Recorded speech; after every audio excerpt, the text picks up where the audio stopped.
성도님들 축구 경기할 때 보면 처음 5분과 끝나기 전 5분을 조심하라 라는 이야기를 자주 합니다. 왜냐하면 이때 가장 많은 골이 나기 때문입니다. 이때 골을 넣으면 참 좋은데 골을 먹으면 굉장히 난감하죠. 특히 끝나기 전 5분에 골 먹으면 굉장히 스트레스를 받습니다. 그만큼 우리가 살아가는 모든 일에도 이 처음과 끝이 참 중요합니다. 처음에 어떤 방향을 세우고 또 어떤 식으로 계획을 세우느냐에 따라서 일의 성패가 갈리기도 하고요. 또 마지막에 마무리를 잘해야 그 일이 잘 완성될 수 있기 때문입니다. 그럼에도 처음과 끝 중에 뭐가 더 중요하냐라고 물으신다면 제가 지난 주일 설교 때 말씀드렸는데 이륙과 착륙 중에 뭐가 좀 더 중요하다고요? 네. 주일 설교 잘 들으셨네요.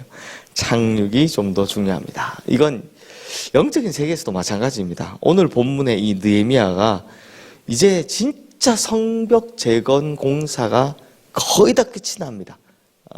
앞서 봤던 것처럼 우리가 읽었던 말씀처럼 성벽 재건은 이제 거의 다 끝났고 성문만 이제 문짝만 달면 되는 여기까지 왔습니다. 그런데 그때 이 마지막에 무슨 일이 벌어지느냐? 1절 말씀 우리 함께 읽겠습니다.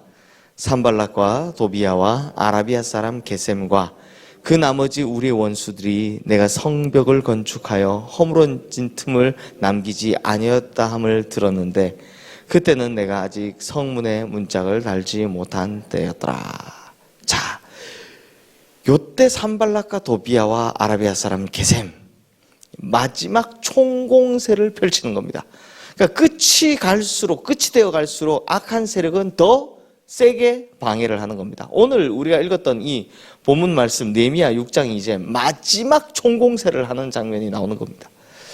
그냥 놔두면 무사히 완성될 것 같으니까 끝끝내 방해를 하는 거죠.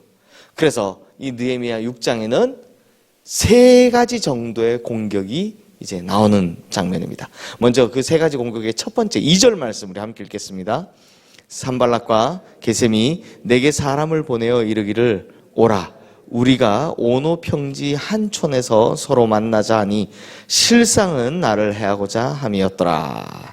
자, 오노 평지 이름부터 마음에 안 듭니다. 오노 평지라는 곳에 느헤미야를 불러다가 함께 의논하자라고 회담을 제안하는 겁니다. 근데 사실 겉모양만 화친이고 그들의 속내는 뭐 하고자 하는 겁니까? 느헤미야를 암살하고자 하는 거였습니다. 사실 지금까지 이렇게 원수지간으로 지냈는데 갑자기 화친을 맺자고 하면 유혹받을 만합니다. 근데 느헤미야가 여기서 뭐라고 하느냐? 우리 3절 말씀 보시면요. 내가 곧 그들에게 사자들을 보내어 이르기를 내가 이제 큰 역사를 하니 내려가지 못하겠노라. 어찌하여 역사를 중지하게 하고 너희에게로 내려가겠느냐. 아멘. 자, 어떻게 거절했다고요? 내가 지금 이 큰 하나님의 역사를 앞두고 있는데 내가 너희한테 내려가서 한가로이 담소나 나누고 있겠느냐? 나 그건 못하겠다 라고 딱 거절하는 겁니다. 성도님들, 악한 세력이 특징이 뭐라고 그랬습니까?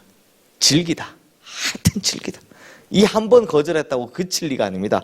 그래서 4절 말씀에 보면요 4번이나 똑같이 그랬다고 합니다. 4번.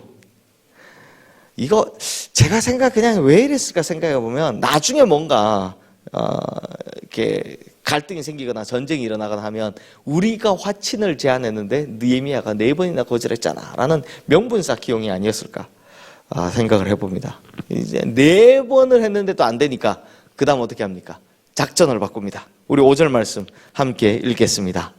산발랏이 5번째는 그 종자의 손에 봉하지 않은 편지를 들려 내게 보냈는데 자, 이번에는 똑같이 회담을 제안하는데 산발랏이 보내는 편지를 어떻게 했다고요? 봉하지 않았다. 왜요? 왜 안 봉했을까요? 이거 대회 때 했는데 왜 안 봉했냐? 전달하는 사람이 읽어보라는 겁니다. 그 사람들이 읽어보라는 겁니다. 슬쩍 봉해져 있지 않으면 읽어보고 싶잖아요. 그거 해야 하라는 겁니다. 그 편지의 내용이 이렇습니다. 지금 느헤미야 너에 대한 소문이 좋지 않아. 너희들이 성벽 건설하고 나면 네가 유다의 왕이 되려고 하는 소문이 있어. 이 말이 페르시아 왕에게 들어가면 큰일 나니까 너 우리 좀 만나자, 의논하자, 이렇게 하는 겁니다. 그러니 전달하는 사람이 이 편지의 내용을 읽게 되면 사람 속성이 그렇잖아요. 이거 읽고 나면 그 다음 어떻게 합니까? 그렇죠. 소문 내는 겁니다. 옆에 사람, 저 사람, 이 사람에게 야 큰일 났다, 느헤미야가 유다의 왕이 되려한다. 삽시간에 이제 소문이 퍼지겠죠. 그러면 누구에게 유리합니까? 산발랏, 도비야, 게셈에게 유리한 겁니다. 느헤미야가 절대적으로 불리하죠. 여론전을 펼치는 겁니다. 이걸 노리고 편지를 일부러 봉하지 않은 겁니다. 하지만 그러거나 말거나 느헤미야는 이 회담에 응하지 않습니다.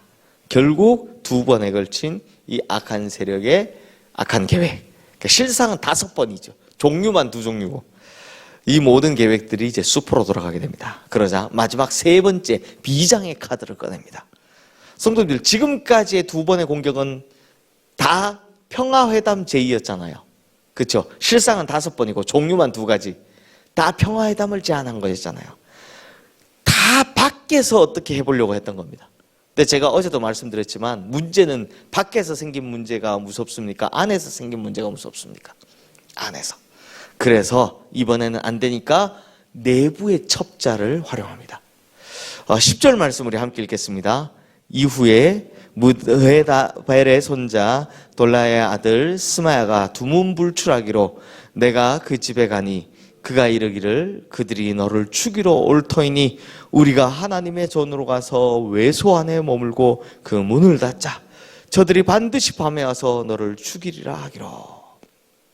스마야는요, 평소에 아주 신실했던 사람입니다. 느헤미야 일을 많이 도와줬던 사람입니다. 그런데 이런 사람이 갑자기 두문불출하고 나오지를 않으니 느헤미야가 걱정이 되잖아요. 그래서 일종의 신방을 간 겁니다. 이제 찾아간 겁니다. 그러자 스마야가 하는 말이 뭐냐? 야, 나에게 정보가 있는데 그 사람들이 너 죽이러 온다더라. 그러니까 우리가 성전 외소에 들어가서 거기 문 닫고 숨어 있자 라고 이야기를 하는 겁니다. 자, 들으면 그럴듯하죠. 사실 지금까지 느헤미야를 성실하게 도와줬던 사람, 거기다가 영적인 깊이도 있는 사람이잖아요. 이런 사람이 이런 말을 하고 있으니 사실상 느헤미야 마음이 흔들릴 만합니다. 하지만 느헤미야가 단호하게 거절합니다. 이유는 성전 외소는 제사장만 들어갈 수 있기 때문입니다.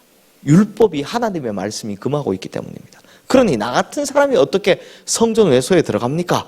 내가 살려고 어떻게 하나님 말씀을 어길 수 있겠습니까? 라고 반문을 한 겁니다. 결국 이 3가지의 마지막 시험을 통과했더니 결국 어떻게 됐느냐? 15절 16절 말씀 읽어보겠습니다.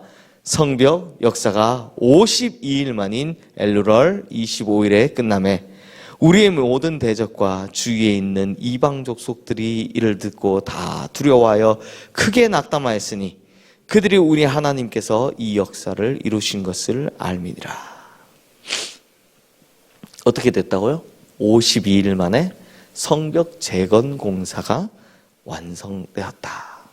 그리고 참 신기한 게 지금까지는 보통 느헤미야가 두려워요. 왜냐하면 백성들이 두려워요. 근데 이제 드디어 어떻게 됩니까? 이방 족속들이 크게 두려워하고 낙담했다 라고 이제 두려워하는 대상이 바뀌어버린 겁니다. 이겼다라는 거죠. 근데 성도님들, 오늘 본문을 읽다 보면 이런 의문이 생기기 마련입니다. 도대체 느헤미야는 어떻게 저 적들의 의도를, 본심을 알아냈을까 하는 겁니다. 야, 얼마나 똑똑하길래 이걸 다 이렇게 알아낼 수 있었을까? 그런데 보면요, 2절에 보면 실상은 나를 해하고자 함이었더라. 또 12절에 보면 깨달은 즉 뇌물을 받고 나에게 이런 예언을 했더라. 이 말을 보면 그 당시에 느헤미야가 알고 있었다는 말입니까? 몰랐단 말입니까? 당시에 몰랐다는 말입니다. 나중에 알았다. 나중에 알고 보니 그렇더라 라는 뉘앙스의 말을 2절 12절에 계속 하고 있습니다. 그러니까 사실 느헤미야도 그 순간에 몰랐던 겁니다. 시간이 지나고 나서야 돌아보니 돌아가는 사정을 보고 나니 저 사람이 저렇게 저랬구나, 나한테 저러려고 저랬구나 라는 걸 알게 되었다는 겁니다. 그럼 더 궁금해지죠. 이걸 몰랐던 느헤미야는 어떻게 이 악한 세력의 공격을 다 피할 수 있었을까요? 보시면 세 차례의 공격에 대응할 때 느헤미야가 한 말이 나옵니다. 물론 하나님의 도우심이 1번이죠. 하나님의 도우심이 1번인데 느헤미야가 했던 그 고백들을 보면 3절, 8절, 11절에 어떻게 되어 있냐? 내가 이 큰 역사를 하는데 어찌 너희를 만나러 가겠느냐? 두 번째는 내가 말한 바 이런 일은 없다. 네가 다 지어낸 거 아니냐? 세 번째, 나 같은 몸이면 누가 외소에 가서 생명을 보존하겠느냐? 전부 뭘 볼 수 있습니까?